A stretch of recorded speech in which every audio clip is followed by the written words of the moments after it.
Ikinatutuwa ko naman na makita kayong lahat na nagtutulungan na. Oo nga po eh.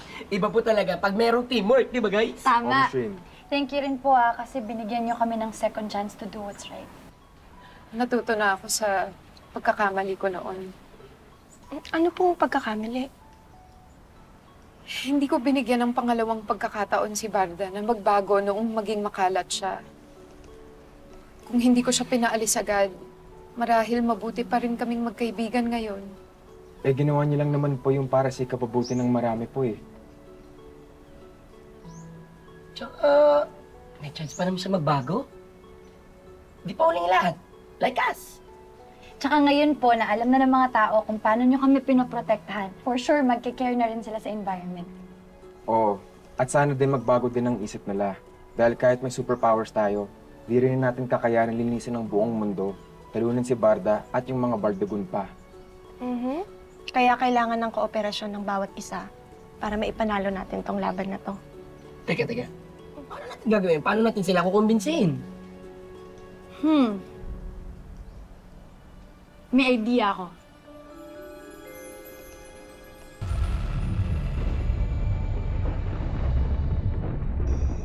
No way, no. Hindi pwede to. Hindi ako magpapatalo sa mga Lodi Leagues na yun. No. Ay. Your Majesty, Ano? what if mag-move on na lang po tayo?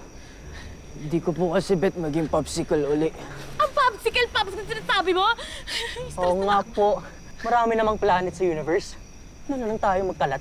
Thank you so much for your not so unsolicited suggestion, okay? Hindi niyo ba nare-realize na kailangan kong sirain ng planet Earth para makaganti kay Inang Kalikasan? Para iparealize sa kanya kung gaano kasakit yung ginawa niya na ipagpalit ako sa planetang niya yan? Hindi niya ba alam?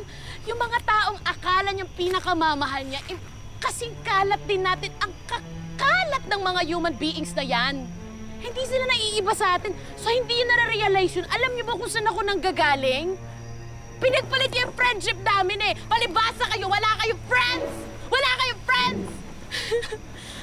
Pwede na po natin sila makasama dito sa Planet Bardagon sa kalat po nila.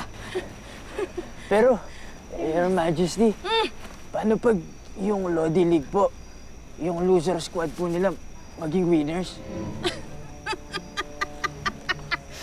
Komedyante tong kaibigan mo. Ano ka ba?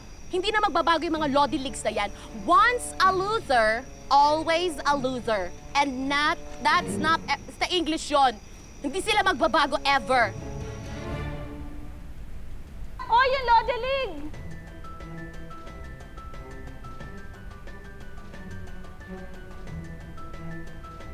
Guys, kailangan namin at ni Inang Kalikasan ang mga tulong nyo. Ano naman may tutulong namin sa inyo? Kailangan nating magtulungan upang malinis ang kalikasan at lumakas ulit si Inang Kalikasan. Kailangan lang ng konting tapang at tiwala sa sarili. Kahit maliliit na contributions lang, pag pinagsama-sama natin lahat ng efforts natin, malaking tulong yon. Kagaya na lamang na itapon natin ating mga basura sa tamang lagayan. Walang mahirap, basta sama-sama tayo. Patunayan natin sa mga Bardagoons na hindi tayo mga losers. Let's all change for the better! Dahil ang mga losers, pwede maging Lodi forever. Mabuhay ang Lodi League! Mabuhay!